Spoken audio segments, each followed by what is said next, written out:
একটা গ্রামে 12 বছর বয়সী একটা ছেলে তার বাবা মায়ের সঙ্গে থাকত। একদিন ছেলেটা অনেক বছর পরে তার দাদুর বাড়িতে ঘুরতে যায়। সেখানে গিয়ে সে সারাদিন তার দাদুর সঙ্গে খেলাধুলো করত, অনেক মজা করত। একদিন সে তার দাদুকে বলে, আমি যখন বড় হব তখন একজন সফল মানুষ হব।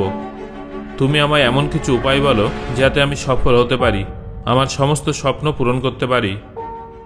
তখন দাদু হাসি মুখে তার দিকে তাকাই আর তাকে বলে, হ্যাঁ নিশ্চয়ই বলবো। ওই ছেলেটার দাদু তাকে একটা নার্সারিতে নিয়ে যায়, যেখানে ছোট ছোট চারাগাছ পাওয়া যেত।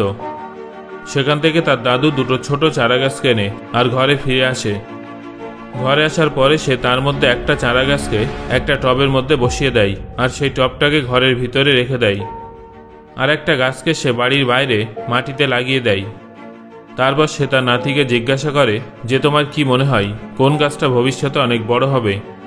ছেলেটা কিছুক্ষণ চিন্তা ভাবনা করে, তারপর তার দাদুকে বলে, আমরা ঘরের ভিতরে যে চারাগাছটা বসিয়েছি সেটা সুন্দর করে তাড়াতাড়ি বেড়ে উঠবে, কারণ ওই গাছটা ঘরের ভিতরে আছে, তাই সমস্ত সমস্যা থেকে সুরক্ষিত থাকবে।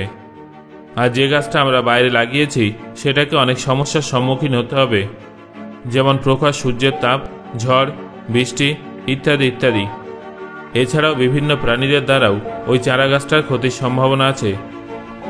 তারপর দাদু হাসে আর তাকে বলে যে, এই দুটো গাছের সঙ্গে ভবিষ্যতে কি হয় সেটা দেখার জন্য আমাদের আরও কিছুদিন অপেক্ষা করতে হবে। এইভাবে 4 বছর কেটে যায়। 4 বছর পরে ছেলেটা আবার দাদুর বাড়িতে যায়। দাদুকে দেখার পরে সে পুনরায় তাকে বলে যে, দাদু, এর আগের বার এসে আমি যে তোমাকে জিজ্ঞাসা করেছিলাম যে জীবনে কিভাবে সফল হওয়া সম্ভব, তখন তুমি এর কোনো উত্তর দাওনি, কিন্তু এবার তোমাকে উত্তর দিতেই হবে। তখন তার দাদু তার দিকে হাসি মুখে তাকায় আর বলে যে, নিশ্চয়ই বলবো, কিন্তু তার আগে চল সেই দুটো চারা গাছকে দেখে নেওয়া যাক, যেগুলো 4 বছর আগে আমরা রোপণ করেছিলাম। এটা বলে ছেলেটার দাদু তাকে টবে বসানো চারা গাছটার সামনে নিয়ে যায়। তারা দেখে যে সেই ছোট্ট চারা গাছটা এখন অনেকটাই বড় হয়ে গেছে। তারপর তারা মাটিতে লাগানো চারা গাছটা দেখতে যায়। তারা দেখে যে সেই ছোট্ট চারা গাছটা এখন অনেক বড় বৃক্ষতে পরিণত হয়েছে। সেই গাছটার শাখা পোশাখা অনেক লম্বা লম্বা এবং শক্তিশালী ছিল। সারা উঠোন জুড়ে গাছটার ছায়া পড়ছিল।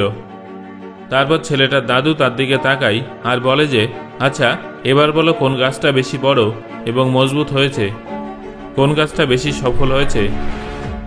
ছেলেটা বলে, সেই গাছটা যেটা আমরা বাইরে লাগিয়েছিলাম। কিন্তু দাদু, এটা কিভাবে সম্ভব হলো? ওই গাছটা তো অনেক কঠিন পরিস্থিতির মুখোমুখি হয়েছে, তারপরে ওই গাছটা এত বড় বৃক্ষে পরিণত হলো কিভাবে? তার দাদু তার দিকে তাকায় আর তাকে বলে যে, তুমি একদম ঠিক বলেছ, যে গাছটা আমরা বাইরে লাগিয়েছিলাম সেটা অনেক সমস্যার সম্মুখীন হয়েছে, আর সেই সব সমস্যার সঙ্গে লড়াই করেই এত বড় হয়েছে। এবার সে যত ইচ্ছা নিজের ডাল বড় করতে পারবে। ঝড়, তুফান, বৃষ্টি সবকিছু এখন তার কাছে অনেক সহজ ব্যাপার।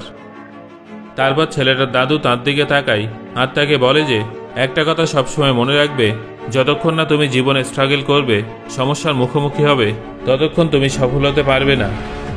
তুমি যদি সবসময় নিজের কমফোর্ট জোনের মধ্যেই থাকো, তাহলে তুমি জীবনে ততটা বড় হতে পারবে না যতটা তুমি চাও। তুমি যদি সবসময় সমস্যার জন্য, স্ট্রাগলের জন্য প্রস্তুত থাকো, তাহলে তুমি যে কোনো লক্ষ্য পূরণ করতে পারবে। দেখবে তখন বড় বড় সমস্যাও তোমার কাছে ছোট বলে মনে হবে।